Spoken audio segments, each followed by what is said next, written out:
Example 2 for compound OR inequalities.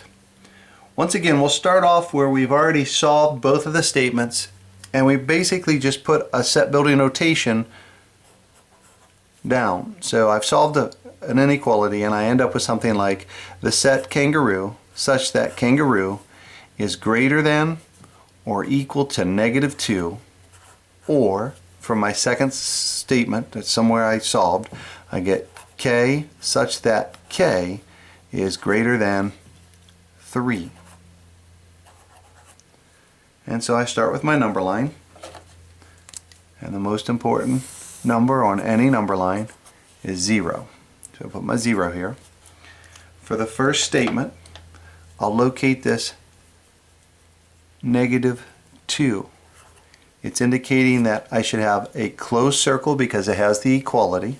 So I'll do a closed circle here.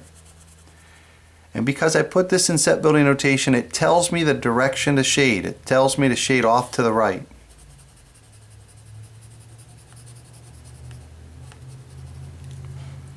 For the second statement, it tells me to start at 3.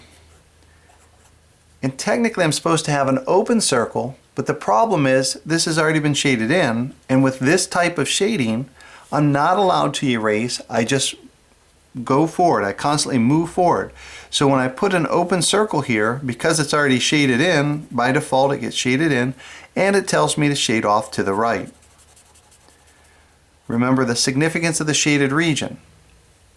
Any OR statement, if you find a number that's shaded, it will solve one, the other, or possibly both statements. So I'm going to go back real quick to example 1. Notice if I chose a number like -10. -10 would have solved the second statement, but it didn't solve the first. But that's okay, because it's very welcoming. It solves one, the other, or possibly both statements.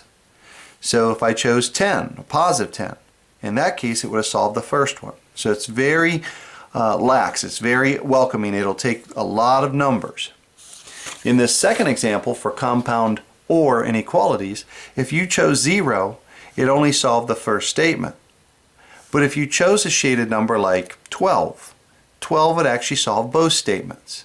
And that goes back to our significance of the shaded region. For ORs, they solve one, the other, or possibly both statements. And here's a second example for how to graph compound OR inequalities.